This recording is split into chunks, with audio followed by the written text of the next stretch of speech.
Marwah Noviani, bocah 7 tahun ini harus mendapatkan perawatan medis di Rumah Sakit Umum Daerah Kota Bogor Minggu malam, usai terjepit di eskalator sebuah pusat perbelanjaan di Jalan Veteran Kota Bogor. Korban pun harus mendapatkan penanganan intensif akibat luka di tangan kirinya. Kecelakaan ini bermula saat korban bersama dua temannya bermain di mal tersebut, tak seizin orang tua mereka. Pada saat turun menggunakan eskalator dari lantai 2, naas Marwah terjatuh dan terjepit eskalator, sehingga tangannya terluka. Melihat kejadian tersebut, pihak pengelola mal langsung melakukan evakuasi dan membawanya ke rumah sakit. Turunnya nggak standar sama konsumen yang lainnya. Dia sambil berlari-larian.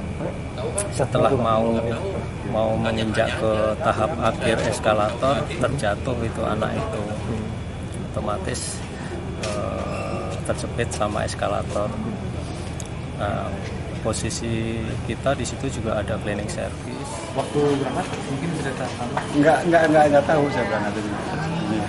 Jadi kejadian sekitar jam dapat kabar 5 ya, jam 5-an. Korban pun terpaksa harus menjalani operasi lantaran luka di tangan yang cukup serius. Kejadian ini tentu saja harus menjadi perhatian para orang tua agar lebih waspada dalam memperhatikan anaknya saat bermain dimanapun. Dari Kota Bogor, Herman Bons melaporkan.